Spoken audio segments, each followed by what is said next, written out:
Hello, everyone. I'm here with Lynn Riedel, who is a naturopath and is here to talk about insulin resistance and how that affects weight gain and weight loss, and how Ultra Lite program can assist people with insulin resistance. I'm going to hand it over to Lynn now so that she can do this. This is a re-recording of an original we did as a Facebook Live, just because people had some trouble with the sound quality of that last video.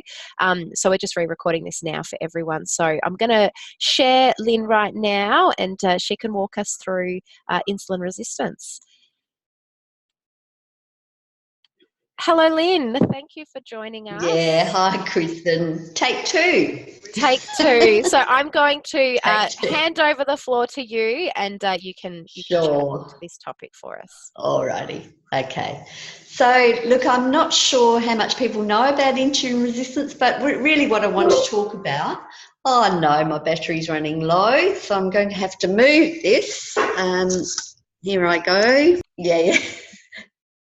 Go for it. Alrighty. All right. Hi, everyone. Just want to give you a little background about how I go about explaining insulin resistance to my clients. So this is a really important thing to do, because basically people have very little understanding of how their body works, why they're putting on weight in the first place, what's good food, what's bad food, what happens to their food when they swallow it. The level of education with people about their body is, the level of understanding is pretty minimal for most people. So it's really important that people do have a way of really understanding the role that insulin resistance plays, not only in their weight gain, but also in a lot of other ailments that they suffer in the physical body, all the common things that affect our health generally, often driven by insulin resistance. So I'm not sure how many of you know a lot about insulin resistance, but I'm just going to keep it very simple and keep it on the level that I would normally explain it to my clients. So first thing that I get people to do is fill out a health assessment questionnaire, and on there I've got a whole lot of questions about the sort of symptoms that they may be experiencing if they have insulin resistance. So, for example, craving sugar is a big one. Feeling like their energy falls away in the afternoon is another big clue that they do have insulin resistance. A predominance of belly fat is another one. High blood pressure, high cholesterol, generalised inflammation. So all these things give you a clue about whether the person sitting in front of you does actually have insulin resistance. So, and most people do. Let's face it, these days, with the levels of obesity that we have in our population, most people do have a degree of insulin resistance, just caused by eating far too many carbohydrates in the diet. So the way I go about explaining it to people is that I've got this little chart here, and you probably can't see it very well, but I'll flick on a copy of that to Kristen so that it's available for all the Ultra Lite practitioners. But basically, I have my page divided into three sections. One is the digestive system, this middle column is the blood, and the last column is the cells. So I explain to people what carbohydrate foods are, so bread, cereal, pasta, rice, potato, fruit and vegetables, and also things like chocolate and alcohol as well. So a lot of people sort of fall over when you tell them that fruit and vegetables are carbohydrate. That's how low the understanding that people have around the food they're eating. So then explain to them that all carbohydrate foods end up as glucose in the digestive system, so they're broken down. Now, this is not strictly technically the whole story, but it's just an easy way of explaining to people that any carbohydrate you eat is going to end up as glucose, and that glucose is going to then be absorbed through the gut wall into the bloodstream. So that's the middle column. So to explain to people that the blood glucose level has to be regulated, and so glucose in the bloodstream is actually no good to you. So what has to happen is that the body has to get really busy getting the glucose out of the bloodstream and getting it onto the inside of the cells so that the cells can make energy. And I always make a big point of letting people know that their body is made up basically of 10 billion cells or thereabouts, and each of those cells need to burn glucose to make energy. That's where their energy comes from. And so this mechanism of the glucose getting out of the bloodstream and onto the inside of the cells is a really important one. Then just explain to people that that doesn't happen by itself. So this is where the pancreatic function comes in. So the pancreas gets really busy and starts pumping out insulin, and that is insulin's job, is to kind of poke a little hole in the cell membrane so that the glucose can sneak inside. So the glucose won't just diffuse onto the inside of the cell. It needs the pancreas to be pumping out insulin for that to happen. The problem, of course, is that the insulin response for a large number of people is much greater than what we would call a normal insulin response, and that's because the insulin doesn't work as well as it should, and so the pancreas just keeps trying to pump out more insulin, more insulin, more insulin, more insulin to move that glucose out of the bloodstream and getting it into the cells.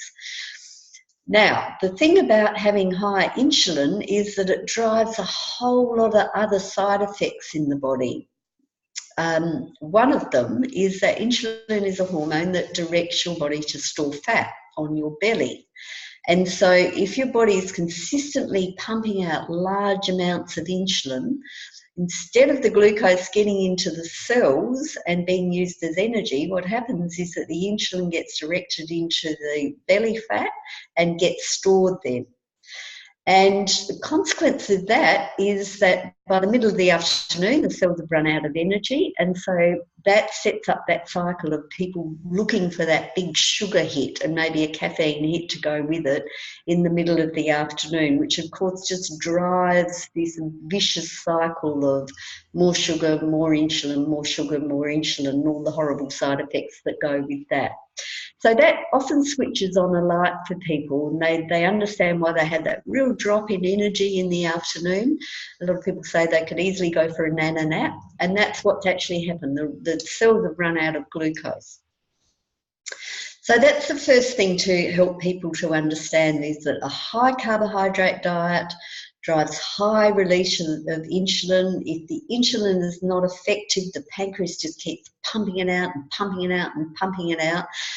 So you do get the blood glucose level normalised, but at the expense of the glucose not being directed to where it's needed by the body and getting stored away as the belly fat. So that's one of the big causes of insulin resistance. The second cause is, the second effect of insulin resistance is that people often have high cholesterol, and that's because insulin is a hormone that directs the liver to produce cholesterol.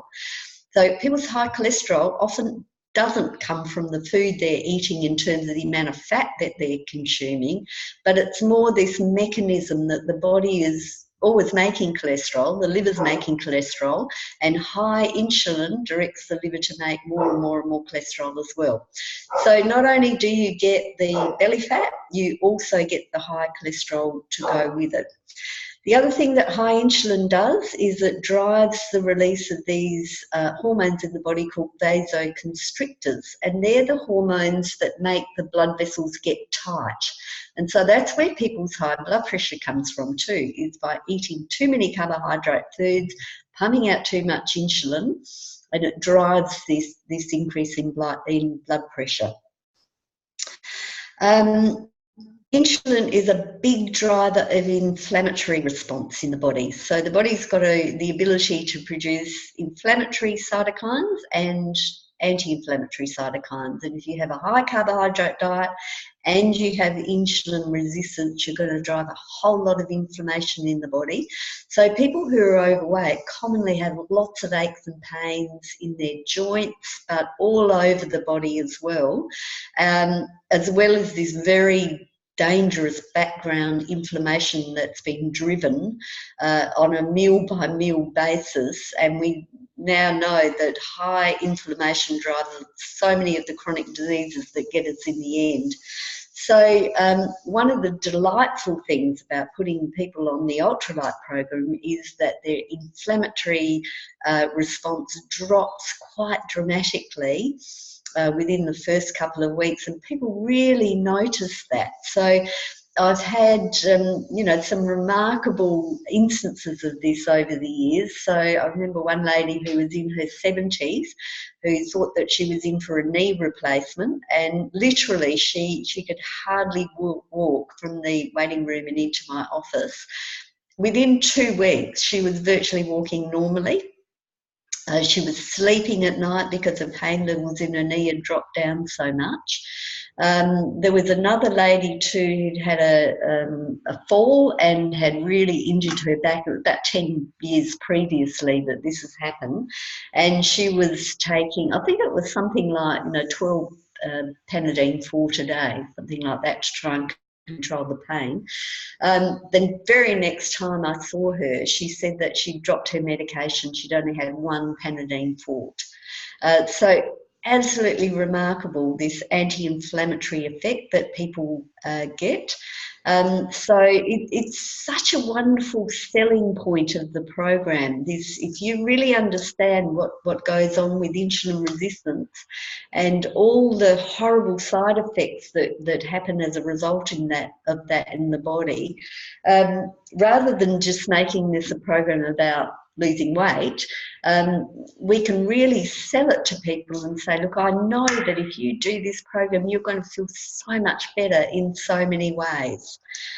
So look, the other thing that insulin resistance drives is that it depresses the immune system. So, people are much more prone to picking everything up that's going around and have problems with allergies and all sorts of immune problems going on in the body. So that all improves when they go on the Ultra Lite program as well.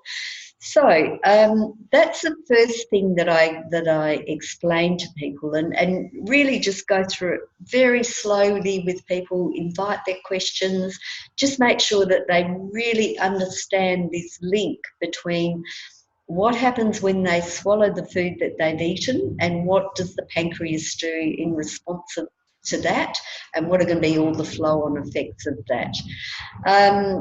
So people need to know this because it's well and good to lose weight, on the Ultra Lite program, but knowing whether you have insulin resistance and the degree of it is so important for maintaining your weight and making sure you don't put it back on, but also for staying healthy in the long term, because if insulin resistance is not controlled, not only do you end up being diabetic, but you end up driving all these other inflammatory conditions that they're just lifestyle conditions that so many people these days are suffering from them.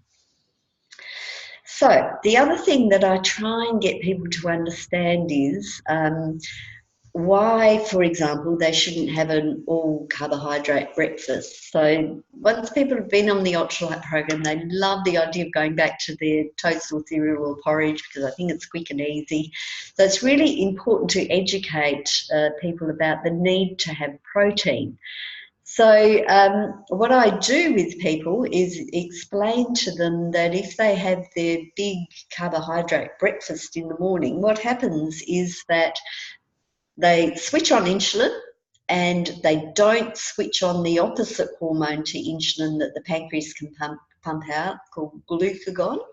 And basically, glucagon has all the opposite effects to insulin. So whereas insulin drives fat deposition, it drives the release of the vasoconstrictors, it tells the liver to make cholesterol, it drives inflammation, and it depresses the immune system. And the other thing I didn't mention is it also makes the platelets really sticky. So people are much more prone to having strokes as well if they have insulin resistance. The glucagon does all the opposite things to that. So it tells your body to burn fat. It reduces inflammatory response. It tells your liver to stop making cholesterol. It tells your body, tells your blood vessels to relax, and it switches on the immune system. So all the beautiful thing about hormones is that they work in pairs, and when they're in really good balance, the body's happy, and when they're completely out of balance, the body's not happy at all. So to explain to people what happens when they eat their high carbohydrate breakfast, their toast and cereal and jam and all that sort of thing, is that they, at the beginning of the day, they spike insulin and they don't switch on glucagon. And so at the beginning of the day, they've told their body to store fat. And not only that, they've driven this cycle of blood glucose level rising and dropping and rising and dropping and rising and dropping, and that goes on all day. So just helping people to have an awareness of all this really helps to motivate them to start using food as a drug. So not just to eat things for taste, but to really understand what happens in their body when they swallow the food, and how they can start using their food to be beneficial for their body in terms of hormone regulation, and to see that if they don't use it well, what the consequences of that are going to be. So I hope that's helpful to you. The other thing that I do is, if I suspect people have a very high degree of insulin resistance and they want to, is that I suggest that we actually get it tested for them at the end of the Ultra Lite program. So when they've lost enough weight and they're happy and ready to go on maintenance, I get them to have a blood test done. It's a glucose tolerance test, but also I request a test for insulin. Now, I go about it differently to the normal glucose tolerance test. So I get it done through private labs, and it's a 2-hour test. It's a fasting test. So they fast from 10 o'clock the night before. They have to make an appointment to have this test done. They have their blood taken, a fasting blood taken, and then they're given a big glucose drink, similar to a normal glucose tolerance test, but I get the bloods tested at 1 hour and 2 hours, and just to then see what the glucose response is, but also how much insulin the body is pumping out to maintain that blood glucose level. So for most people, they are maintaining their blood glucose level. Some are not, and they're well on the way to diabetes, but it's often the case that the blood glucose level is normal, but the pancreas is pumping out loads and loads of insulin to maintain that blood glucose level. So that's a really worthwhile test getting done, particularly for some people who just love to see the numbers. It's much more motivating if you can see things in black and white. So that's a really useful thing to ask people whether they'd like to have that tested and get that organised for them too. So that's probably all I've got to say to you. I absolutely love the Ultra Lite program as a naturopath. Even for people who don't come to see me specifically for the Ultra Lite program, if they've got a whole lot of other things going on in their body and they're overweight, I ask them whether would they like to lose weight, and if they say, as most people do, yeah, I'd love to lose some weight, I just find it so hard, I always make the Ultra Lite program an option for them, and I can confidently say to them, look, I can just know that if you can do this program, everything in your body is just going to settle down. So it's another way of getting people on the Ultra Lite program as well. So we're doing great things. We are really improving people's health by getting them to do this program. of course, we all know it's hard. You know, it's really not hard to change. It's not easy to change the way you eat. So people need lots and lots of encouragement and education and reinforcement and accountability as well. So, you know, that with the Ultra Lite program, you can offer all that with people. So I think that's all from me. Thank you so much, Lynn. That was amazing. As myself not having a background in health at all, it was really interesting to hear all about it. So I do have only a few little questions.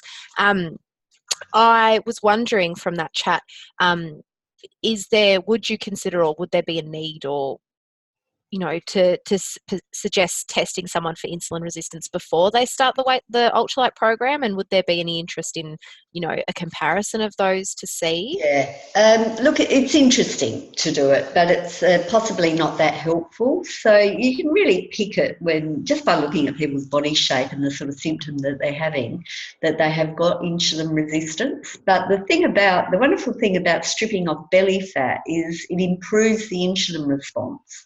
So what your degree of insulin resistance is before you lose weight is very different to after you've been on the program. So it's just expensive for people to get these tests done. So that's why I always suggest we do it before people launch into maintenance. I mean, you can get it done, but, if it's not necessary, then not necessary. Yeah.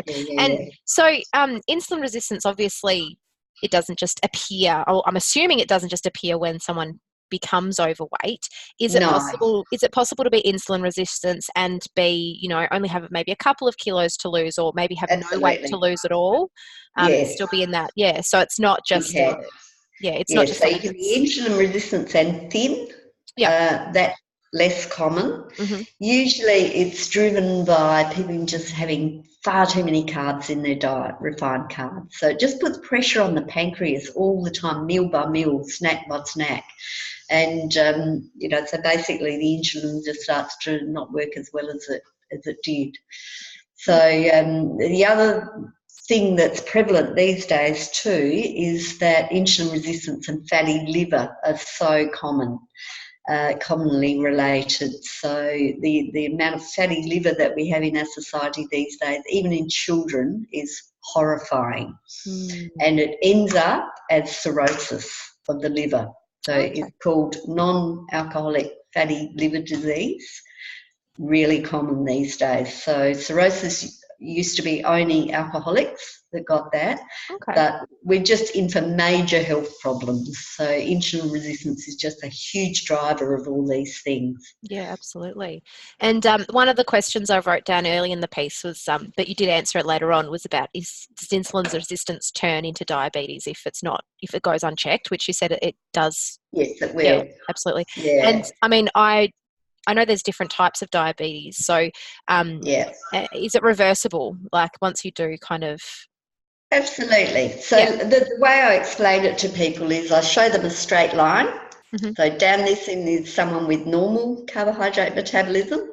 Up this end is someone we call diabetic. Yeah. Now you don't just become diabetic. You inch your way there. So it's moving slowly along this line. But the beautiful thing is every time you eat well, that lovely balance of protein and carbs, mainly veggies, you're back in the normal. Yep. So it's only when you're overloading your body with the high carbs that the insulin resistance is really strongly seen. Mm-hmm. So meal by meal by meal by meal by meal, food's your drug. Yep, absolutely. That's a fantastic thing about it. Lynn, thank you so much. This has been a fabulous session. I've gotten so much out of this for myself personally, and I'm sure a lot of the practitioners will really take a lot away from this as well. So thank you so much for your time and for your problem. It's been an absolute pleasure. Great. Yeah, all right. Lovely. Thank you so much.